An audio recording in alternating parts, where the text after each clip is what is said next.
Hello everyone. Today we are going to start along with Science 1, chapter number 1, Gravitation.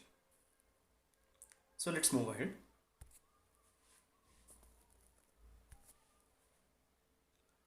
Marking scheme for this chapter is 3 marks without options, 5 marks with options.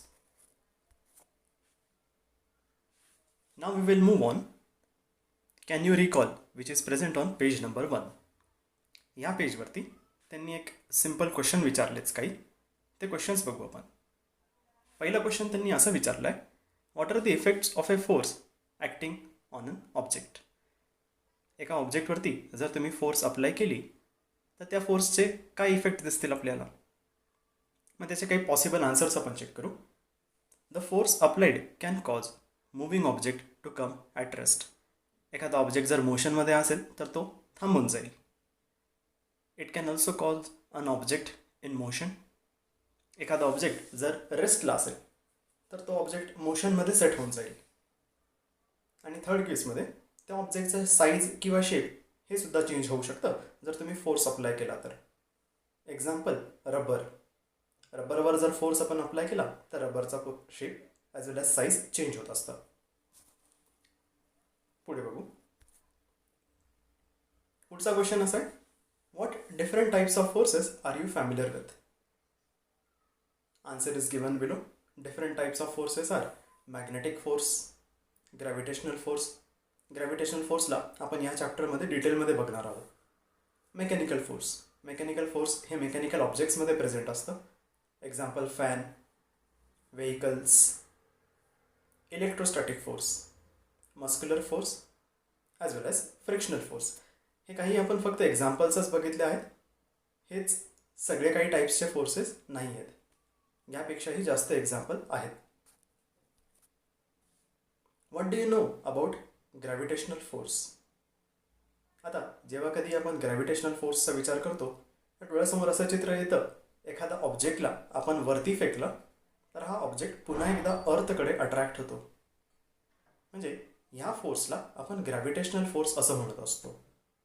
ज्याला define केलं गेलं, the force which is exerted by the earth to pull object towards the centre of earth is known as gravitational force. काही basics बघू आपण. ही figure number 1.1 जी page number 1वर available आहे. या फिगरमध्ये त्यांनी न्यूटन हे जे खूप फेमस सायंटिस्ट होऊन गेले ते दाखवले. Newton was sitting under apple ट्रीच्या खाली ते बसले होते. त्यांच्या डोक्यावर ॲपल पडला आणि मग ते विचार करायला लागले की हा ॲपल खालीच का बरं पडला. साईडवेज अशा डायरेक्शन्समध्ये तो उडून का नाही गेला, किंवा खाली पडत असताना तो अचानक तरंगत वरती का नाही निघून गेला मूनच्या डायरेक्शनमध्ये upwards. And then he realise, त्यांनी नंतर कन्क्लूड केलं की अर्थ कोणत्या तरी टाईपचा फोर्स अप्लाय करतोय या ॲपलवर आणि म्हणूनच तो ॲपल अर्थकडे अट्रॅक्ट होतोय. त्या फोर्सला त्यांनी ग्रॅव्हिटेशनल फोर्स असं नाव दिलं. हे एक ॲनिमेटेड एक्झाम्पल आहे. Just to give it a funny touch. Apple falls on his head and he starts wondering की okay there must be some amount of force which is applied by earth and so the apple is getting attracted towards the earth. This force is called as gravitational force.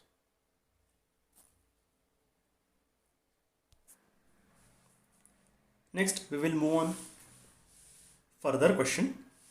Can you recall which is present on page number 1 in the bottom part? हा एक question आहे. तो म्हणतो की what are Newton's laws of motion, किंवा state Newton's laws of motion. या टॉपिकला आपण डिटेलमध्ये 9th स्टँडर्डमध्ये बघितलेलं आहे. चला चेक करू काय आहेत Newton's laws of motion. Newton's first law of motion.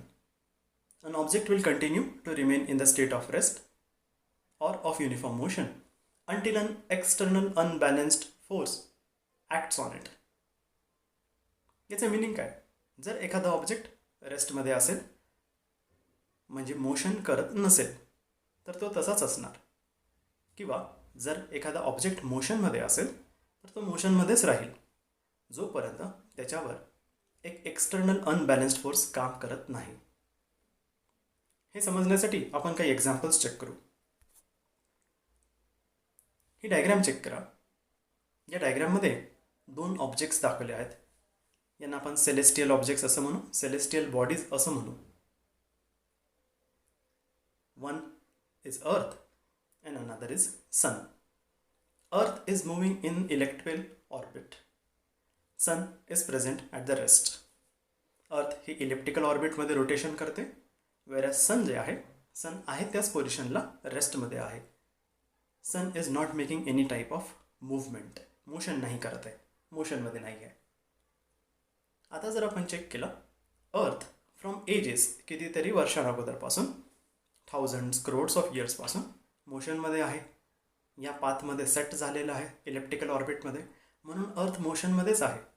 If an object is in motion it will continue to remain in motion.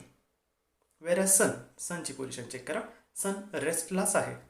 So that's why sun will continue to remain in the position of rest until unless external unbalanced force acts on it. जोपर्यंत या दोन्ही celestial बॉडीजवर बाहेरनं एक मोठी force काम करत नाही, तोपर्यंत हे आहे त्याच पोझिशनला कंटिन्यू करतील, आहे त्या स्टेटलाच कंटिन्यू करतील.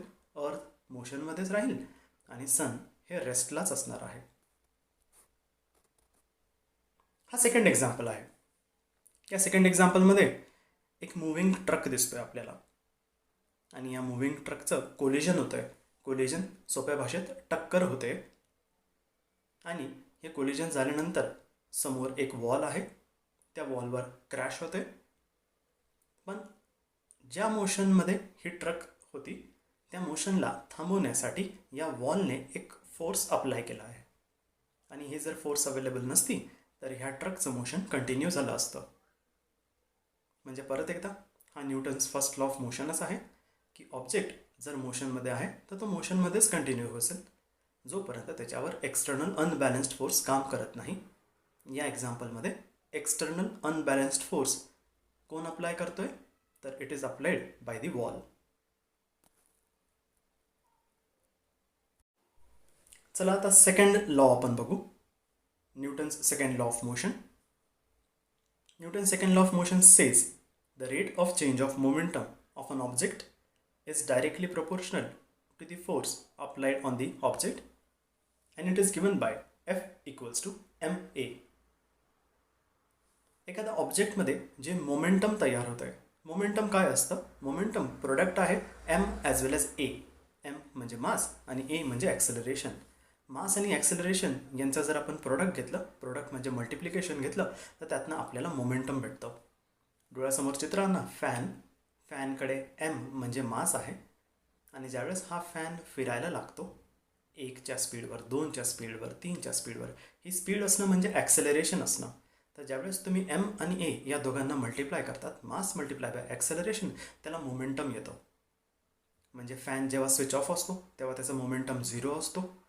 जेव्हा फॅनची स्पीड 1वर झालेली असते तेव्हा त्याचं मोमेंटम थोडंसं इन्क्रीज होते आणि जेव्हा त्याच फॅनची स्पीड ही 5वर केल्या जाते तेव्हा त्याचा मोमेंटम मॅक्सिमम असतो. आता हा मोमेंटम आपल्याला समजलेला आहे, हा कशाला प्रोपोर्शनेट आहे, तर this is proportional to the force applied on object. त्या ऑब्जेक्टवरती किती फोर्स अप्लाय केला जातो याला तो प्रोपोर्शनेट असतो आणि म्हणूनच F equals to m a हे इक्वेशन आहे. हे समजण्यासाठी आपण काही एक्झाम्पल्स बघू. आता ही डायग्राम बघा. या डायग्राममध्ये एक फोर्स अप्लाय केला जाते पण ऑब्जेक्ट मात्र वेगवेगळे आहेत. फोर्स म्हणजे ही एक किक आहे आणि जी किक अप्लाय होते ते पहिले मेटलच्या बॉलवर अप्लाय होते आणि दुसऱ्या केसमध्ये बलूनवर अप्लाय होते. मेटलचा बॉल ऑफकोर्स हेवी असणार आहे, त्याचा मास जास्त आहे, म्हणून त्याच्यावर जे ॲक्सेलरेशन तयार होतं ते ॲक्सेलरेशन खूप कमी आहे कारण की तो जड आहे, हेवी आहे, त्याचा मास जास्त आहे. पण जेव्हा सेम किक म्हणजेच same amount of force apply केल्या जातं आहे बलूनवर, बलूनचा मास खूप कमी आहे म्हणून त्याचं ॲक्सेलरेशन खूप जास्त आहे. F equals to m a. In this case F applied is same, force applied is same, but m is different. If m is more, in that case of metallic ball, acceleration is less. But if m is less, in this case of balloon, then A, acceleration achieved, is more. Let's see another example. या एक्झाम्पलमध्ये दोन objects एक हाईटवरनं release केल्या जात आहेत. दोन्ही objects टेबलवर पडत आहेत. ऑब्जेक्ट्सला खाली ग्रॅव्हिटेशनल फोर्स पुल करत आहे. याला आपण 9th स्टँडर्डमध्ये बघितलं तर याला आपण ॲक्सेलरेशन ड्यू टू ग्रॅव्हिटी असं म्हणत असतो, ज्याला आपण स्मॉल ए किंवा कधी कधी स्मॉल जीने रिप्लेस करतोय. आता हा स्मॉल ए आपण जे इक्वेशन बघितलं F=ma याच्यामध्ये जर सबस्टिट्यूट केलं तर एची व्हॅल्यू सेम असणार आहे. पण जर बघितलं हा जो व्हाईट कलरचा ऑब्जेक्ट आहे त्याचा फोर्स जास्त भेटतोय, पण येलो कलरचा जो ऑब्जेक्ट आहे त्याचा फोर्स कमी तयार होतोय. मग हा जो फोर्स कमी किंवा जास्त तयार होतोय हे कशामुळे होत आहे? तर हे त्यांच्या मासेसमुळे होत आहे. जो व्हाईट कलरचा ऑब्जेक्ट आहे त्याचा मास जास्त आहे म्हणून त्याचा फोर्स जास्त तयार होतोय. येलो कलरचा ऑब्जेक्ट त्याचा मास कमी आहे म्हणून त्याचा फोर्स कमी तयार होतोय. That is F=ma. Let us move on. Next law, Newton's third law of motion. Every action force has equal and opposite reaction force which acts simultaneously. प्रत्येक ॲक्शन फोर्सवर एक इक्वल आणि ऑपोजिट रिॲक्शन फोर्स त्याच वेळीच काम करत असतं, ज्याला आपण सायमल्टेनियसली असं म्हणतोय. याला काही एक्झाम्पलसोबत आपण बघू. या एक्झाम्पलमध्ये बघा दोन ऑब्जेक्ट्स एकमेकांना कोलाईड करत आहे. या ऑब्जेक्ट्समध्ये कोलिजन होतं आहे. कोलिजन होणं म्हणजे सोप्या भाषेत टक्कर, क्लॅश होणं. फर्स्ट फ्रूटचे वॉटर ड्रॉपलेट्स सेकंड फ्रूटवरती ट्रान्सफर होत आहेत. याला आपण ॲक्शन फोर्स असं म्हणू. पण त्याच ॲक्शन फोर्सला एक इक्वल आणि ऑपोजिट रिॲक्शन फोर्स ही अप्लाय होते, ज्यामुळे दुसऱ्या ऑब्जेक्टवरती दुसऱ्या फ्रूटवरती असलेले वॉटरचे ड्रॉपलेट्स ट्रान्सफर होत आहेत पहिल्या फ्रूटवरती. Every action force has equal and opposite reaction force. आणखी एक एक्झाम्पल आपण चेक करू. हे एक क्लासिक एक्झाम्पल आहे. रॉकेटला वरती प्रोपेल होण्यासाठी डाऊनवर्ड डायरेक्शनमध्ये एक फोर्स अप्लाय करावा लागतो. So when object applies force in downward direction, it is propelled in opposite direction. डाऊनवर्डचं ऑपोजिट आहे अपवर्ड. म्हणून रॉकेट जेव्हा मॅक्सिमम फोर्स अप्लाय करतोय डाऊनवर्ड डायरेक्शनमध्ये, त्याच वेळेस रॉकेट प्रोपेल होतोय, पुश केला जातोय वरच्या डायरेक्शनमध्ये. So this proves Newton's third law of motion. Every action force has equal and opposite reaction force which acts simultaneously. चलो let's move on our next topic, centripetal force. काय असतं हे centripetal force? What is centripetal force? Page number 2वर diagram 1.2 आहे. याचे दोन part आहेत, part A आणि पार्ट बी. पार्ट एमध्ये चेक करू आपण. इथे एक दीदी दाखवली आहे. She is playing along with stone. एक स्टोनसोबत मूव्हमेंट होतं आहे. या स्टोनला त्यांनी इथं दाखवलं आहे ब्लॅक कलरच्या डॉटने. ज्या स्टोनला टाय केलेलं आहे, बांधलेलं आहे, त्याच्यासाठी एक दोरीची मदत घेतलेली आहे, स्ट्रिंगची मदत घेतली आहे. या स्ट्रिंगला दाखवलं आहे त्यांनी ग्रीन कलरने आणि याला गोल गोल फिरवल्या जात आहे. तर हा जो गोल पाथ आहे, सर्क्युलर पाथ आहे, हा दाखवला गेला आहे डॉटेड कलरच्या लाईनने, पिंक कलरची जी लाईन आहे. आता आपण मूव्ह करू फिगर नंबर बीकडे. फिगर बीमध्ये बघा, मोशन होत असताना समजा जर हा दगड त्या दोरीमधनं, त्या स्ट्रिंगमधनं जर तो सुटून गेला, रिलीज जर झाला, तर तो दगड कुठे फेकला जाईल? तो दगड ज्या डायरेक्शनमध्ये फेकला जाईल तो दाखवला आहे पिंक कलरच्या ॲरोने. हा पिंक कलरचा जो ॲरो आहे ही स्ट्रेट लाईन दिसते आपल्याला. या डायरेक्शनला टँजेन्शियल डायरेक्शन असं म्हटलं जातं. It means if the stone is released from the string, it will be thrown in a tangential direction. Tangent is a line which touches circle on the exterior part at exactly one point. एकाच पॉईंटला ही line जेव्हा सर्कलला touch करते तो एक point, आणि ही line याला आपण tangential असं म्हणत असतो. So this movement is called as tangential movement. पण आपण हे का बघतोय? याच्यामध्ये जर आपण चेक केलं तर डायग्राम ए असो किंवा डायग्राम बी, या दोघांमध्ये आपण जिथे इंटरेस्टेड आहोत ती आहे ग्रीन कलरची लाईन. ही ग्रीन कलरची लाईन त्या ब्लॅक कलरच्या डॉटपासून चालू होतोय आणि त्याचं डायरेक्शन चेक करा. ह्या डायरेक्शन टुवर्ड्स रिस्ट आहे. रिस्ट म्हणजे हँडकडे पॉईंट करतोय. व्हॉट डज दिस मीन्स की even if the object is in circular motion, जरी हा ऑब्जेक्ट सर्क्युलर मोशनमध्ये असेल त्याच्यावर फोर्स मात्र कोणत्या डायरेक्शनमध्ये अप्लाय होतोय? Towards the centre. ही जी फोर्स काम करते which is acting towards the centre of the सर्कलकडे जी ॲक्ट करते, या फोर्सला आपण सेंट्रिपिटल फोर्स असं म्हणत असतो. काही एक्झाम्पल चेक करू आपण अजून. हे त्याचे डेफिनेशन आहे. What is centripetal force?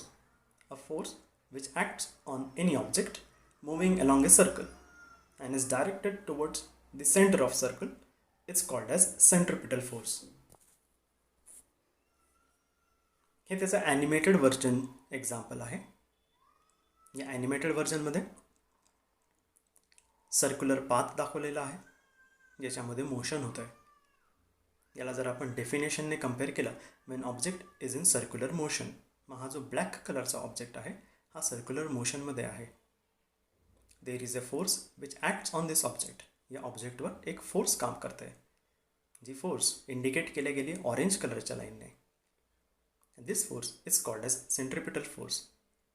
Centripetal फोर्सला दुसरं मिनिंग पण आहे सेंटर सिकिंग. अशी फोर्स जी टुवर्ड्स दी सेंटर काम करत असते. समजा ही ऑरेंज कलरची लाईन नसती, ऑरेंज कलरच्या डायरेक्शनमधला फोर्स जर नसता, तर हा ब्लॅक कलरचा ऑब्जेक्ट कोणत्या डायरेक्शनमध्ये फेकला गेला असता? तो डायरेक्शन दाखवला जातो आहे ग्रीन कलरच्या ॲरोने. ही फोर्स जी असते ती टँजेन्शियल डायरेक्शनमध्ये काम करत असते. याला आणखी आपण एक ॲनिमेटेड केसने चेक करू. इथे चेक करा. सेम टाईपचा ऑब्जेक्ट आहे, पण आता आपण मध्ये एक सिझर प्लेस केली आहे, कात्री प्लेस केली आहे. या ऑब्जेक्टचं मोशन होत असताना समजा जर आपण कात्रीने स्ट्रिंग कट करून दिली, तर जो ऑब्जेक्ट मूव्ह करत होता सर्क्युलर पाथमध्ये, तो ऑब्जेक्ट कोणत्या डायरेक्शनमध्ये फेकला जाईल? तो ऑब्जेक्ट स्ट्रेट लाईनमध्ये फेकला जातो आहे. याचं मिनिंग काय? समजा स्ट्रिंग नसती तर त्या ऑब्जेक्टला स्वतःचं मोशन होतं, स्वतःची वेलॉसिटी होती, आणि वेलॉसिटी कोणत्या डायरेक्शनमध्ये काम करत होती? स्ट्रेट. या वेलॉसिटीला टँजेन्शियल वेलॉसिटी असं म्हटलं जातं. पण या ऑब्जेक्टला स्ट्रेट म्हणजे टँजेन्शियल डायरेक्शनपासून जाण्यापासून कोण अडवत होतं? Who was preventing it? Then that force is indicated by red colour. त्या फोर्सला रेड कलरने इंडिकेट केलं आहे, आणि या फोर्समुळेच तो ऑब्जेक्ट राऊंड म्हणजे सर्क्युलर पाथमध्ये कंटिन्यू करत होता. या फोर्सला आपण सेंट्रिपिटल फोर्स असं म्हणत असतो. हे काही क्वेश्चन्स आहेत सेल्फ स्टडीसाठी. I want all of you to go through this questions, try to solve on your on.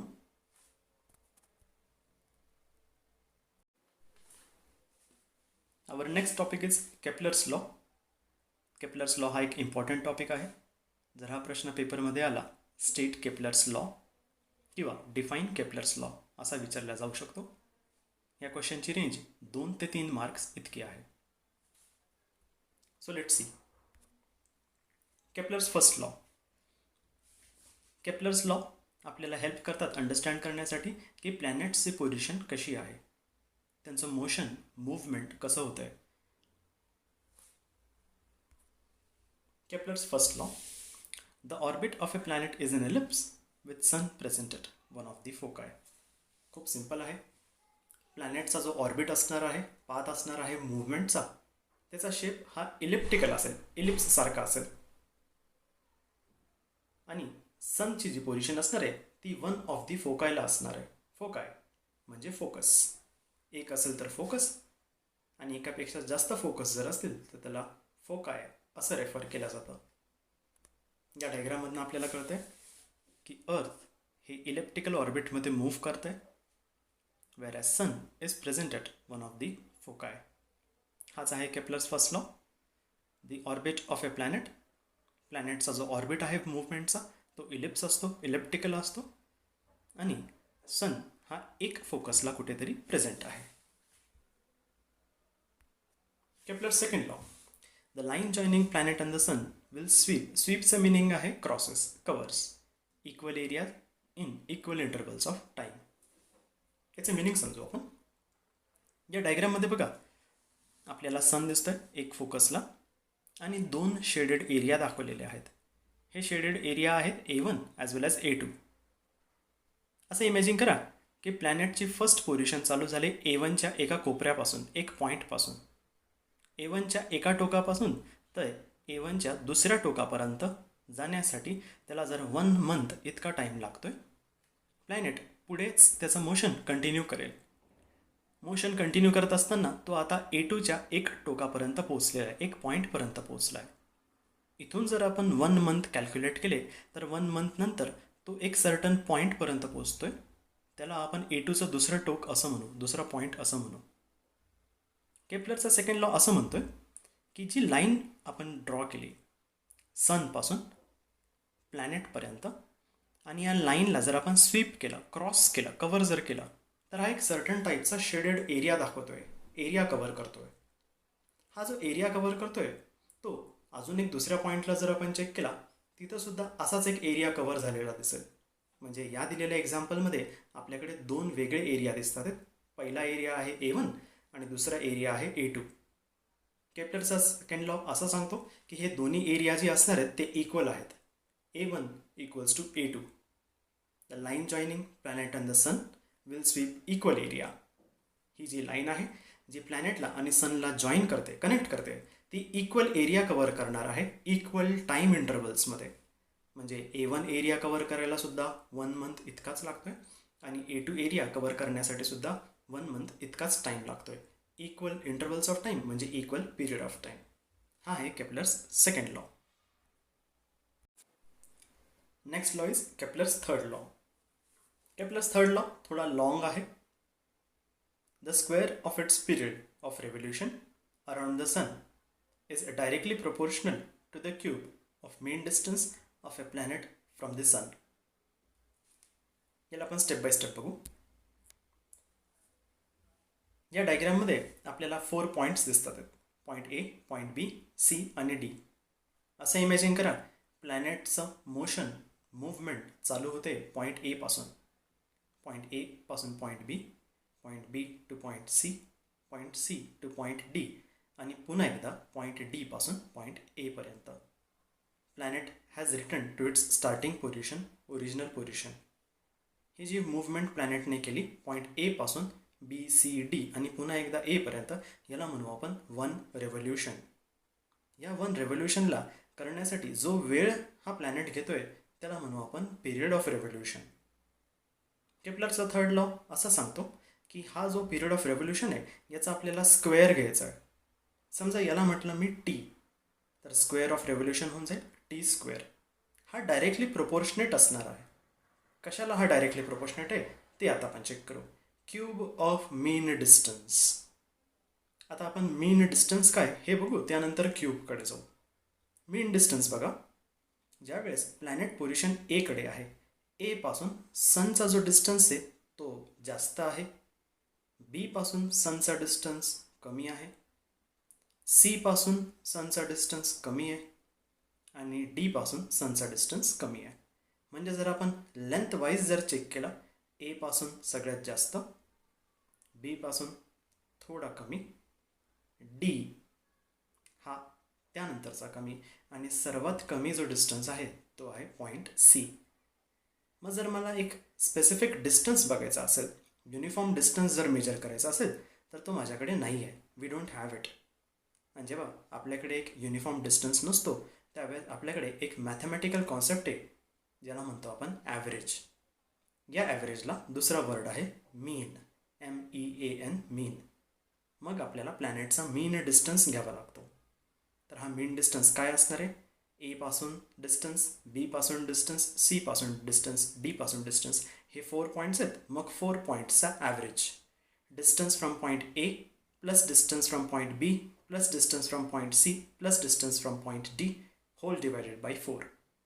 याचा जे आन्सर असेल त्याला म्हणू आपण ॲव्हरेज डिस्टन्स आणि टेक्निकल वर्डमध्ये मीन डिस्टन्स. या डिस्टन्सला समजा जर मी म्हटलो R तर या मीन डिस्टन्सचं क्यूब याला तो T स्क्वेअर प्रोपोर्शनेट असणार आहे. पुन्हा एकदा क्विकली चेक करू. Square off period of revolution इतक्यात आपण बघितलं पिरियड ऑफ रेव्होल्युशन ए पासून परत एकदा ए पर्यंत येण्यासाठी लागणारा वेळ ज्याला म्हणू आपण टी याचा square T square will be directly proportionate to the cube of mean distance. इतक्यात आपण मीन डिस्टन्स बघितलं. मीन डिस्टन्स आहे आर त्याच्या क्यूबला हा डायरेक्टली प्रोपोर्शनेट असणार आहे. केपलरचा थर्ड लॉ एक इक्वेशनने सुद्धा आपल्याला दाखवता येतो आणि ती इक्वेशन आहे T square directly proportionate to r cube. I will repeat T square square of period of revolution directly proportionate to r cube. R cube is cube of mean distance.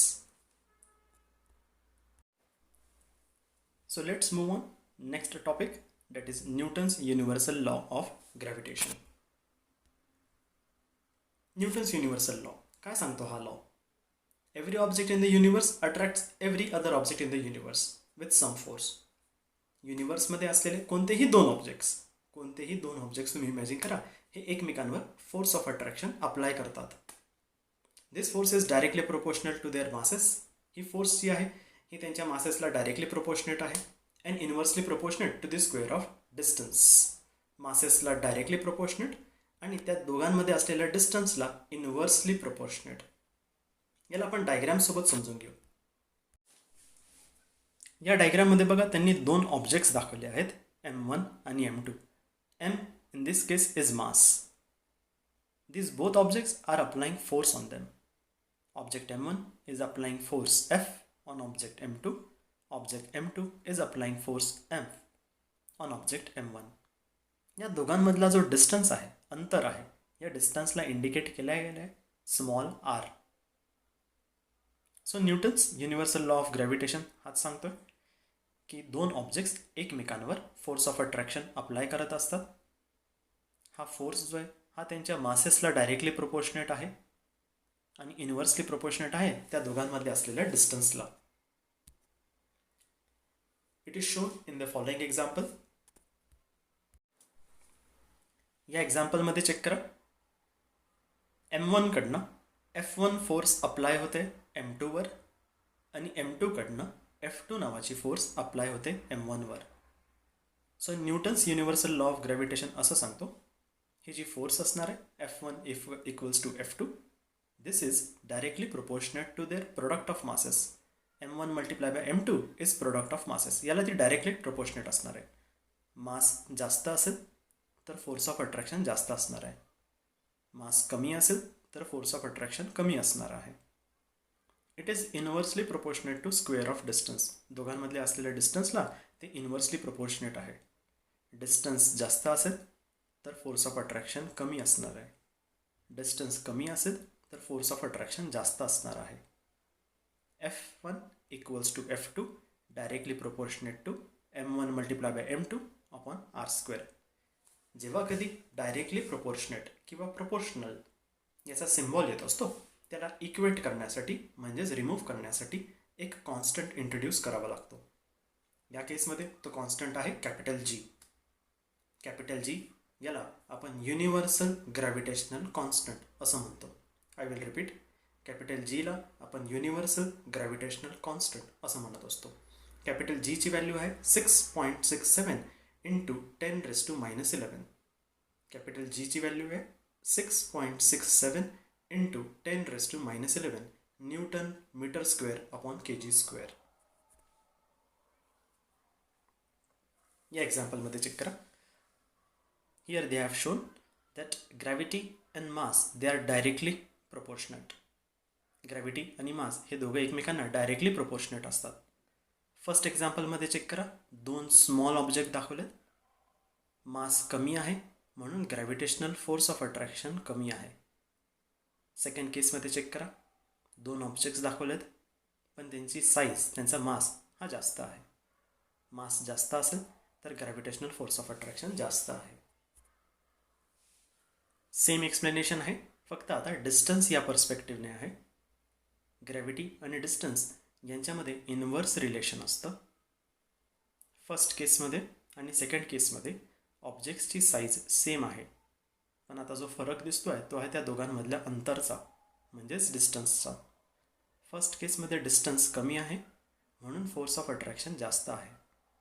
Second केसमध्ये या दोन ऑब्जेक्टचं distance जास्त आहे, म्हणून यांच्यामध्ये असलेलं force of attraction हे कमी आहे. याचाच रिलेशन इथं एक्सप्लेन केलं गेलं आहे. दोन ऑब्जेक्ट्स M1 आणि M2 यांच्यात ज्यावेळेस डिस्टन्स कमी असतो त्यावेळेस ग्राफवरती बघा F म्हणजे फोर्स याची व्हॅल्यू जास्त असते. पण ज्यावेळेस त्यातला डिस्टन्स वाढत जातो तेव्हा हळूहळू बघा फोर्स ऑफ अट्रॅक्शन कमी होत जात आहे. याचा फॉर्म्युला पण दिलेला आहे. हा फॉर्म्युला इम्पॉर्टंट आहे. Capital F equals to capital G M1 M2 upon D². या डीला कधी कधी R असंही रेफर केलं जातं, म्हणून डिनॉमिनेटरमध्ये D²च्या ऐवजी जर R² लिहिलं तरी काही फरक पडणार नाही. D आणि R ह्या दोघांचं मिनिंगच आहे दोन ऑब्जेक्ट्समध्ये असलेला distance. It is given by capital G equals to 6.67 into 10⁻11. चला पुढे जाऊ. इथे यूज ऑफ ब्रेन पॉवर सांगितलं आहे पेज नंबर 5वर. एक क्वेश्चन करतो की is there a gravitational force between two objects kept on a table or between you and your friend sitting next to you? If yes, why don't two move towards each other? काय सांगतो हा question? या क्वेश्चनला असं विचारायचं आहे की जर एका टेबलवरती दोन ऑब्जेक्ट्स आहेत, इमॅजिन करा एक पेन ठेवलं आहे आणि त्या पेनच्या शेजारी पेन्सिल आहे. जर या दोन ऑब्जेक्ट्समध्ये फोर्स ऑफ अट्रॅक्शन आहे तर हे दोन ऑब्जेक्ट्स एकमेकांकडे अट्रॅक्ट का होत नाही आहे? याचं जर आपण रिलेशन लावलं तर मागे आपण एक एक्झाम्पल बघितलं. त्या एक्झाम्पलमध्ये ग्रॅव्हिटेशनल फोर्स ऑफ अट्रॅक्शन आणि मासेस याचं रिलेशन होतं. मास कमी असेल ग्रॅव्हिटेशनल फोर्स ऑफ अट्रॅक्शन कमी आहे. मास जास्त असेल तर ग्रॅव्हिटेशनल फोर्स ऑफ अट्रॅक्शन जास्त आहे. म्हणून या केसमध्ये पेन आणि पेन्सिल हे दोन ऑब्जेक्ट्स यांचे मासेस खूप कमी आहेत. The amount of mass of to objects kept on desk is very small. खूप कमी मास आहे आणि मास कमी आहे म्हणून त्यांच्यामध्ये असलेला फोर्स ऑफ अट्रॅक्शन नेग्लिजिबल आहे. नेग्लिजिबल म्हणजे ज्याला कन्सिडर नाही केलं तरी चालेल. Hence two objects won't get attracted. म्हणून जरी त्यांच्यामध्ये फोर्स ऑफ अट्रॅक्शन आहे पण त्याचा इफेक्ट मात्र दिसून येणार नाही. Just because effect is not seen, आपल्याला ते दोन अट्रॅक्ट होताना दिसत नाही याचा अर्थ असा नाही काढता येणार की त्यांच्यामध्ये फोर्स ऑफ अट्रॅक्शन नाही. सो इट मीन्स की yes, there is gravitational force of attraction between them.